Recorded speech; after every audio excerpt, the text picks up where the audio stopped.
Well, I don't want to leave the impression that Zeno's paradoxes are so easily dismissed. They have an enduring interest, and mostly because the best of them are paradoxes of infinity. And infinity does give rise to serious perplexities. I want to give a Zeno-like paradox. That is not a paradox that Zeno actually presented, but something that is very like what he presented. And you can see for yourself that it gives rise to interesting consequences. So here goes.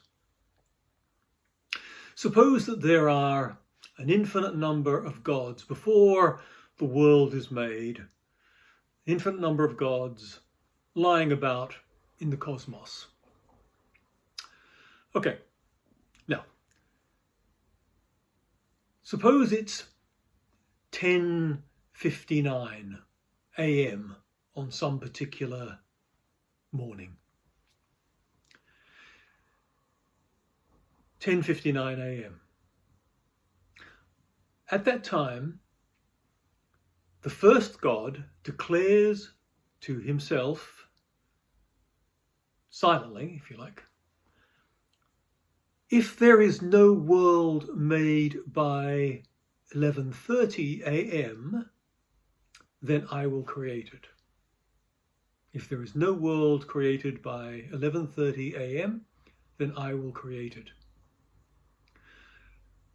Now the second god says to herself, if there is no world created by 11:15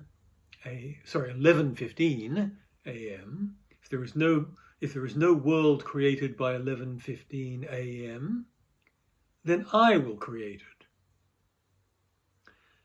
The third god says, if there is no world created by 11:07 and a half, then I will create it.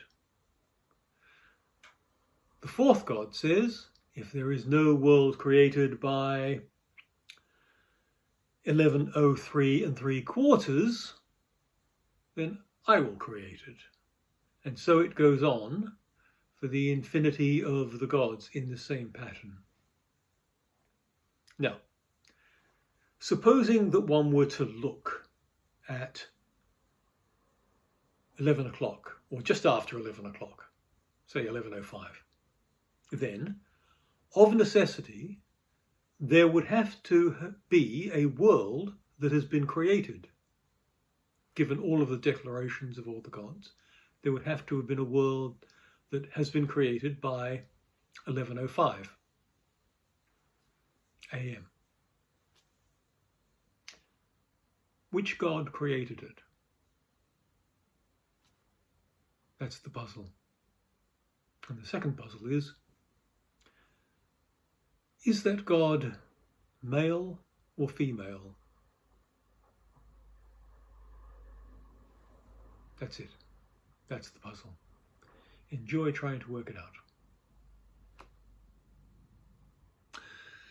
It's worth noting on this that I heard this paradox 30 years ago. I have no idea where it comes from. The person who told me had no idea where it came from. He was another philosopher. He had no idea where it came from. I couldn't find it anywhere. So where it came from is unknown, as far as I can see. But someone did make it up, not me. Someone else made it up, and whoever they are, well, they deserve some credit. At any rate, there you go. That's the paradox.